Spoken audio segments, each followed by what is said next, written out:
I never thought my life would unravel the way it did. I was a man of routine, someone who found comfort in predictability. My name is Daniel, and for years, I lived what many would call an ordinary life. A steady job at a mid-sized marketing firm, a modest home with a garden that bloomed every spring, and a wife named Emily, whose laughter once filled our house like sunlight streaming through open windows. Emily was everything to me, or so I believed. She had this warmth about her, a kindness that made people trust her instantly. When we first met, she seemed like the kind of person who could light up even the darkest room. And maybe she still was, but not for me anymore. It started subtly, almost imperceptibly. At first, it was just one extra business trip here, a seminar there. Networking, she called it. Important for my career. Her voice carried conviction, and I trusted her completely. Why wouldn't I? We'd been married for nearly 8 years, and until then, our relationship had been built on honesty, or so I thought. She began leaving town more frequently, always with a smile and a kiss goodbye. "Don't wait up," she'd say cheerfully before heading out the door. Each time, she promised to bring me something back, a book, a bottle of wine, anything to show she hadn't forgotten me. But as the months passed, those little gifts became fewer and farther between. At work, I overheard colleagues talking about how busy Emily seemed lately. They joked about her being some sort of jet-setter, always off to new cities. One coworker mentioned seeing her boarding pass once. It was for a flight to Chicago. Another said they bumped into her at a conference in Denver. Something about their comments gnawed at me, though I couldn't quite put my finger on why. "Chicago again?" someone asked casually during lunch one day. That's when it hit me.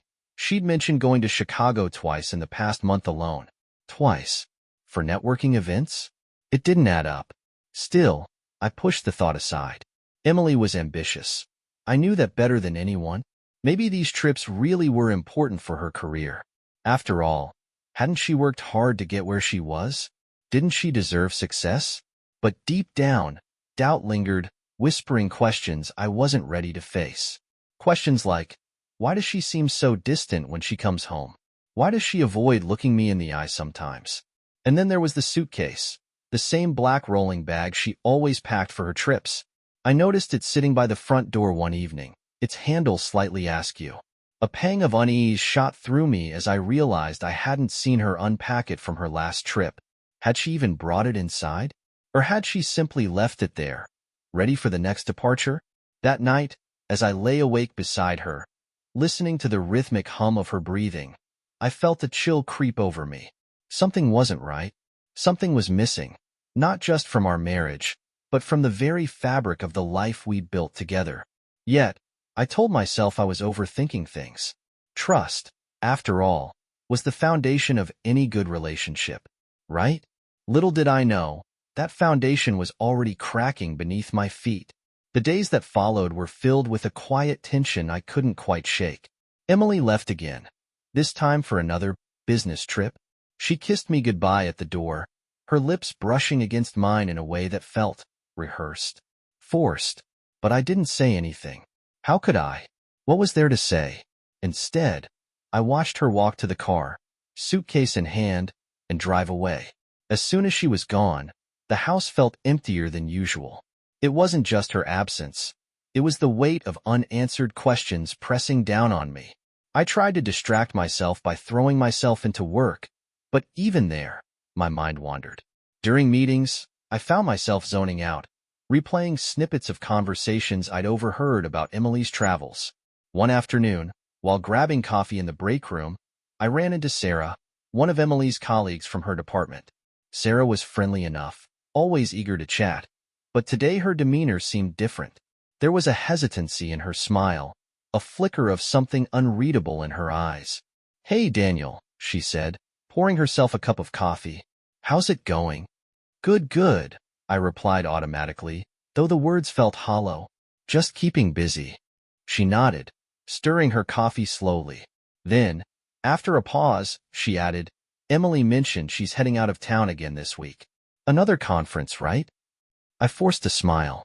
"Yeah, Chicago. Something big, apparently." Sarah's spoon clinked against the side of her mug as she set it down. For a moment, she looked like she wanted to say something more, But then she shook her head and laughed lightly. Well, she's certainly making waves in her field. Must be exhausting, though, all those trips. Something about the way she said it made my stomach tighten. Was it pity in her voice? Or maybe guilt? Before I could ask, she glanced at her watch and excused herself, leaving me standing there with an uneasy feeling settling in my chest. That evening, I decided to do something I hadn't done before. I checked Emily's emails. I told myself it was harmless, just curiosity getting the better of me. After all, we shared a computer, and her account was still logged in. As I scrolled through her inbox, my heart sank. There were dozens of confirmation emails for flights, hotel reservations, and event registrations, but none of them matched the details she'd given me. One email caught my attention, a booking for a boutique hotel in Chicago. The dates overlapped with one of her supposed seminars, but the location was nowhere near the conference center she'd mentioned. My hands trembled as I clicked on the attachment. The hotel was small, intimate, the kind of place you'd choose for a romantic getaway, not a professional gathering. A cold knot formed in my stomach. I closed the browser quickly, as if erasing the evidence would make the truth disappear. But it didn't. The seed of suspicion had been planted, and no amount of denial could uproot it now. Over the next few days, I became obsessed with piecing together the fragments of Emily's life without me. I started paying closer attention to her behavior when she was home. Did she seem nervous? Distracted? Guilty? At times, she appeared perfectly normal, the same loving wife I'd always known. Other times, though, I caught her staring off into space, lost in thought, or fumbling for excuses when I asked simple questions. Then came the phone calls. Late at night, when she thought I was asleep, I heard her whispering in hushed tones. Once, I woke up to find her sitting on the edge of the bed, scrolling through her phone with trembling fingers. When she noticed me stirring, she quickly turned off the screen and slipped back under the covers, pretending to be asleep. Each new discovery chipped away at the illusion of our perfect marriage. Yet, I still held on to hope. Maybe there was an explanation. Maybe I was misinterpreting things. Deep down, I wanted to believe that Emily wouldn't betray me, that the woman I loved was still the same person she'd always been. But the cracks were widening, and I could feel the foundation crumbling beneath me. It was a rainy Tuesday evening when the truth finally came crashing down on me. Emily had been gone for 3 days, supposedly attending yet another seminar in Chicago. I told myself I wouldn't snoop this time, that I'd give her the benefit of the doubt. But the storm outside mirrored the turmoil inside me, and sleep eluded me as usual. So, I sat in the dim glow of the living room lamp, staring at the blank TV screen, my mind racing with unanswered questions. That's when my phone buzzed. It was a text from an unknown number. My heart skipped a beat as I opened it. The message was short but devastating. You deserve to know the truth. Your wife isn't who you think she is. My hands trembled as I stared at the words. Who could have sent this? And what did they mean? Before I could process it, another message arrived, a photo attachment. My finger hovered over the screen for what felt like an eternity before I finally tapped to open it. The image hit me like a punch to the gut. It was Emily, smiling brightly, standing outside a cafe I didn't recognize. She wasn't alone. Beside her was a man, tall, handsome, with an easygoing grin that made my blood boil. They looked comfortable, happy, intimate. Beneath the photo was a caption, Chicago, last week. I couldn't breathe. My chest tightened as if an invisible hand were squeezing the air out of me. The room spun, and I gripped the edge of the couch to steady myself. This wasn't some random stranger sending me cruel pranks. It was real. Too real. The pieces clicked into place with sickening clarity. The frequent trips, the vague explanations, the late-night whispers. All of it made sense now. But the worst part wasn't the betrayal itself. It was the realization that I hadn't seen it coming. Not really. Sure, there had been signs, hints I'd ignored because I wanted to believe in us. Because I loved her, trusted her. And now, that trust lay shattered at my feet. For hours, I sat there, staring at the photo, replaying every moment of our marriage in my mind. Had she ever truly loved me? Or had I been nothing more than a convenient cover for her double life? The questions swirled endlessly, each one cutting deeper than the last. When morning came, I called in sick to work. I couldn't face anyone, not my coworkers, not even myself. Instead, I spent the day consumed by anger and grief, two emotions warring within me until I didn't know which hurt more. By the time Emily returned home that evening, I had resolved to confront her. I needed answers, no matter how painful they might be. She walked in looking tired but otherwise unbothered, her suitcase rolling behind her. When she saw me sitting silently in the living room, her smile faltered. "Hey," she said softly, "what are you doing up so late?" I didn't respond right away. Instead, I held up my phone, showing her the photo. Her face went pale, her eyes widening in shock, or maybe fear. For a long moment, neither of us spoke. Then, quietly, almost pleadingly, she said, "Daniel, let me explain." Explain. As if words could undo what I'd seen. As if any explanation could erase the pain of knowing she'd lied to me, deceived me, betrayed me. My jaw clenched as I stood up, towering over her. "Explain what?" I demanded, my voice low and cold. "How long has this been going on? Who is he?" Tears welled up in her eyes, but I felt no sympathy. Not anymore. "It's not what you think," she stammered. "I never meant to hurt you." "Don't," I snapped, cutting her off. "Just don't." I turned away, unable to look at her. The woman I'd loved, the life we'd built together. It was all a lie. Every memory tainted, every promise broken. I wanted to scream, to lash out, to destroy everything around me. But instead, I forced myself to stay calm, cold, calculating. Because in that moment, something inside me shifted. The pain gave way to something darker, sharper. Anger, betrayal, a need for vengeance. And I knew exactly where to start. The days that followed were a blur of emotions I could barely contain. Emily tried to talk to me, her voice trembling with desperation, but I shut her out completely. I couldn't bear the sound of her voice, the sight of her face. Every word she spoke felt like another layer of deceit, another reminder of how thoroughly she had shattered my trust. I moved into the guest bedroom, unable to share a space with her. Sleep became elusive, replaced by restless nights spent staring at the ceiling or pacing the floor. My mind was consumed by one thought. What do I do now? The betrayal burned inside me like an unquenchable fire, and I knew I couldn't let it go unanswered. But revenge wasn't something I took lightly. It required precision, patience, and above all, control. That's when I began to piece together a plan. At first, it was just fragments of ideas, scattered thoughts that came to me in the dead of night. But as the hours turned into days, those fragments started to form a clear picture. I would make her feel the weight of what she'd done, not through violence or cruelty, but through calculated actions designed to dismantle the life she'd built on lies. The first step was gathering information. I needed to know everything about him. The man in the photo? Who was he? How long had they been together? What did he mean to her? These questions gnawed at me, driving me to dig deeper than I ever had before. Using the same email account I'd stumbled upon earlier, I began sifting through Emily's correspondence. It didn't take long to find traces of him. His name, his location, details about their meetings. His name was Ryan, and he lived in Chicago. A quick search revealed that he worked as a freelance photographer, which explained why Emily had claimed to attend so many conferences there. Her trips weren't for networking. They were for him. As I uncovered more, a chilling realization dawned on me. Emily hadn't just been cheating on me. She'd been planning something bigger.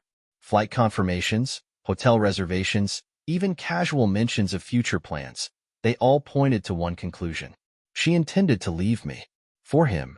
The thought sent a fresh wave of fury coursing through my veins. How does she? After everything we'd shared, after all the years I devoted to our marriage, she was going to throw it all away without a second thought. And for what? A fleeting romance with some stranger? No, I wouldn't let her get away with it. But revenge isn't just about anger. It's about strategy. I knew I had to approach this carefully, methodically. If I acted rashly, I risked losing any leverage I might have. So, I decided to play along for now. I pretended to retreat into myself, acting as though I'd accepted her betrayal and moved on. In reality, Every moment was spent plotting my next move. One evening, while Emily was out running errands, I accessed her phone. She'd left it charging on the kitchen counter, blissfully unaware of what I was about to do. With trembling hands, I unlocked it using the passcode I'd memorized months ago. Her birthday. A cruel irony now. What I found confirmed my worst fears. There were dozens of messages between her and Ryan, filled with affectionate words and plans for the future. One exchange stood out in particular. "Can't wait to see you this weekend," she'd written. "Me too," he replied. "It's almost time." Almost time for what?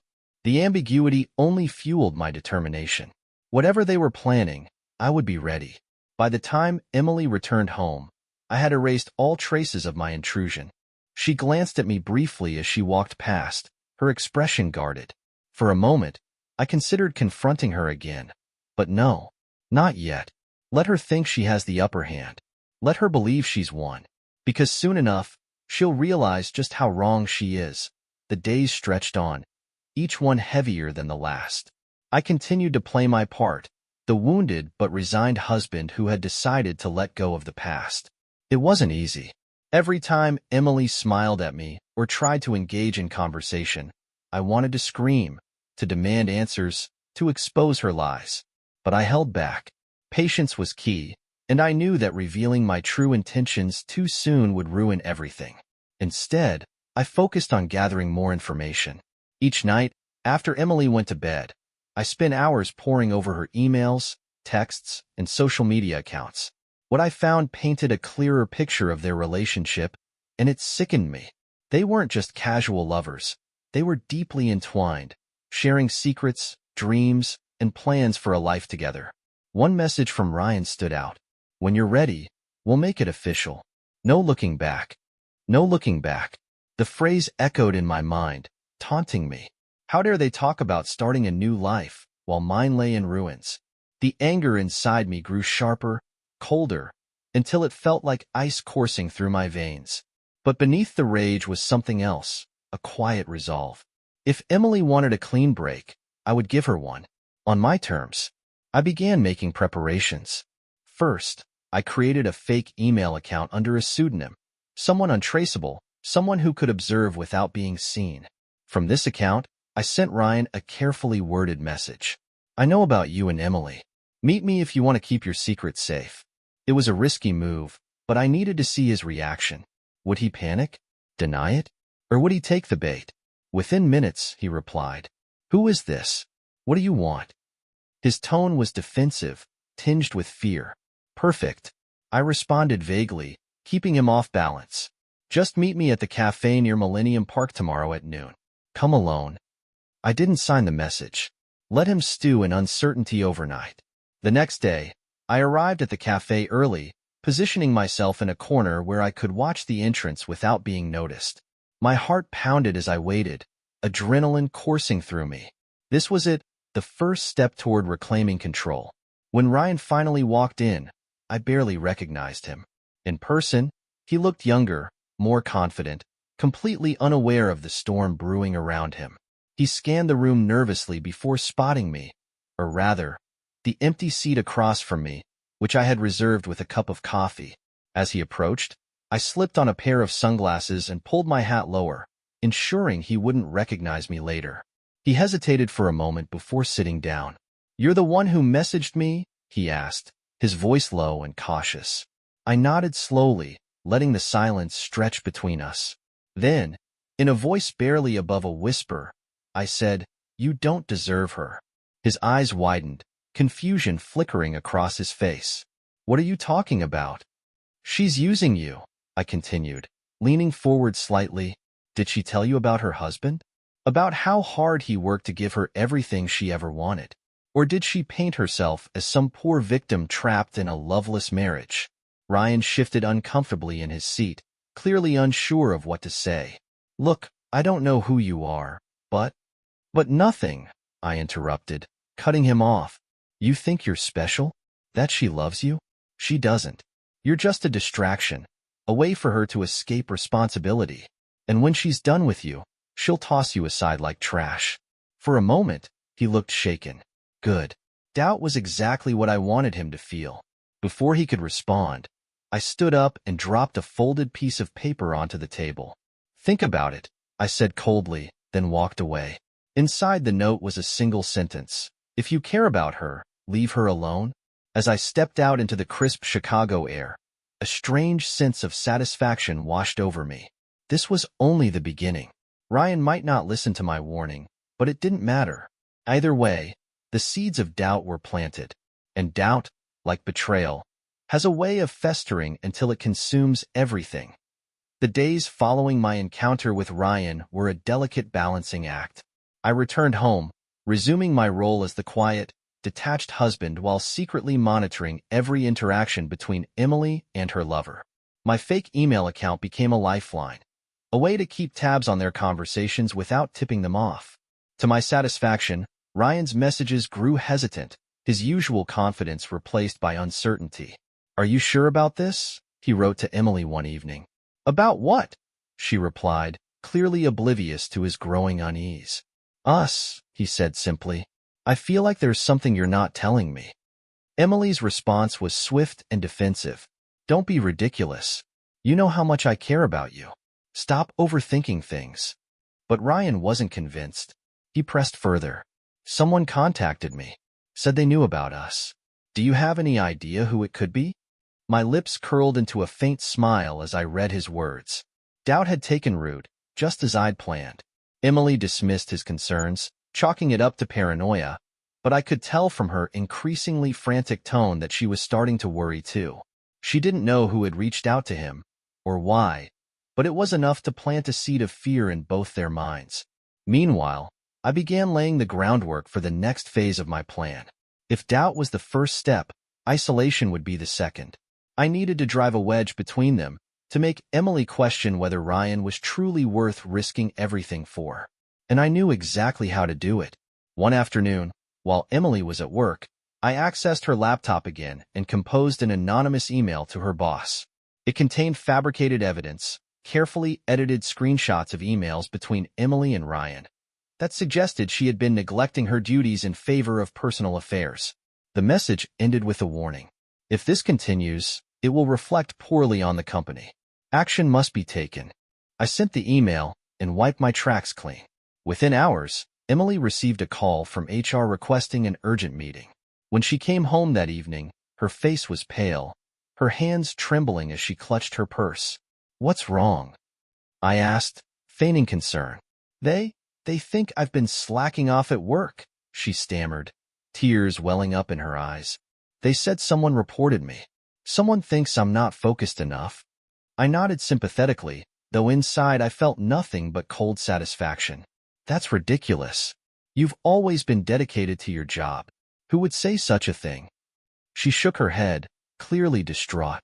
"I don't know, but they're watching me now. If anything goes wrong..." Her voice trailed off, and for the first time, I saw genuine fear in her eyes. Fear of losing the life she'd worked so hard to build. Fear of being exposed. Good. Let her feel the weight of her choices. Over the next few weeks, the pressure mounted. Emily became increasingly withdrawn, her once bright demeanor dulled by anxiety. She stopped mentioning Ryan altogether, likely sensing that our fragile détente depended on her keeping secrets, even from herself. But I knew better. Her silence wasn't repentance, it was strategy. She was biding her time, waiting for the right moment to make her escape. And then, one fateful morning, I discovered the final piece of the puzzle: plane tickets. 2 round-trip tickets to Mexico, booked under aliases I didn't recognize but linked to her credit card. The departure date was set for 2 weeks from now. Mexico, a tropical paradise where they could disappear together, leaving behind the wreckage of our marriage and my life. As if none of it mattered. Something snapped inside me. All the anger, all the betrayal, all the sleepless nights coalesced into a singular resolve. I wouldn't let her win. Not like this. I called in sick to work again, retreating to the solitude of the guest bedroom. There, I drafted another anonymous message, this time addressed to Emily herself. Attached was a photo of the tickets, along with a single line of text. "You can run, but you can't hide." I hit send and waited. When Emily arrived home that evening, she was visibly shaken. Her hands trembled as she scrolled through her phone, her face pale. For a moment, she stared at the screen in stunned silence before turning to me, her eyes wide with panic. "Daniel," she began, her voice barely above a whisper. "We need to talk." For the first time since discovering her betrayal, I allowed myself to look directly at her. "Talk? About what, Emily?" "About how you've been lying to me for months. About how you plan to leave me without even having the decency to tell me to my face." Tears streamed down her cheeks as she sank onto the couch, defeated. "I never wanted to hurt you," she sobbed. "It just happened. I didn't mean for it to go this far." "Didn't mean for it to go this far?" I repeated, my voice icy. "You destroyed everything we had, Emily. Everything. And now you expect me to forgive you?" She didn't answer. She couldn't. Because deep down, she knew the truth. Forgiveness wasn't an option anymore. That night, I made my decision. Revenge isn't just about hurting the person who wronged you. It's about dismantling the illusion of control they tried to create. Emily thought she could rewrite her story, erase her mistakes, and start anew. But I would ensure that no matter where she went or what she did, the shadow of her betrayal would follow her. Using the information I'd gathered, I contacted Ryan again. This time, I didn't mince words. "If you really love her, you'll walk away. Because if you don't, I'll make sure neither of you has anything left to hold on to." He didn't respond immediately. Hours passed before his reply came through. "Stay out of this. Whatever you think you know, you're wrong." Wrong? Oh, how little he understood. I forwarded him copies of their flight itineraries, hotel reservations, and intimate messages exchanged during late-night conversations. By the time I was done, there was no room for denial. Ryan's next message was terse. "Leave me alone. I'm done." Done. Just like that. He was cutting ties, abandoning Emily to face the consequences alone.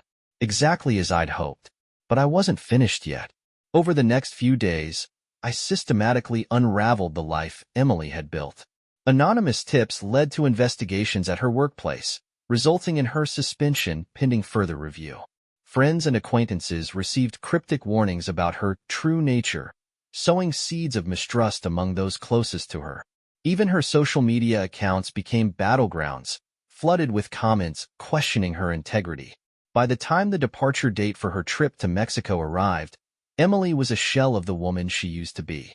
Defeated, humiliated, and utterly alone. She sat in the living room, staring blankly at the wall as if trying to process the ruins of her existence. In the weeks that followed, Emily moved out. She didn't fight me for the house, the car, or anything else. She simply packed her belongings and left, disappearing into a world I no longer cared to understand. Our divorce proceedings were swift and uncontested. She wanted nothing more than to put the past behind her, and I was happy to oblige. As for Ryan, I never heard from him again. Whether he fled the country or simply faded into obscurity, I'll never know. Nor do I care. What mattered was that they both paid for what they'd done, not through violence or hatred, but through the slow unraveling of the lives they tried to steal. Yet, despite achieving my goal, I found no peace. The anger that had driven me for so long began to fade, leaving behind a hollow emptiness. Revenge hadn't healed me. It had only deepened the scars. I realized too late that vengeance is a double-edged sword. It cuts both ways. Months later, I stood in the garden, watching the sun rise over the horizon. The flowers bloomed as they always did, oblivious to the storms that had raged within these walls. Life moved on, indifferent to the pain of those who lived it. I still think about Emily sometimes, not with anger, but with sadness. Sadness for the love we lost, for the trust that was broken, and for the choices that led us here. But I also think about myself, the man I was before, and the man I've become. Revenge may have given me power, but it also cost me pieces of my soul. Now, I'm learning to rebuild, not just my life, but myself. Forgiveness doesn't come easily, especially when the wounds are self-inflicted. But perhaps in time, I'll find a way to let go, to heal, to move forward. Because in the end, revenge isn't freedom. It's a prison of your own making. and the only way out is to choose something better.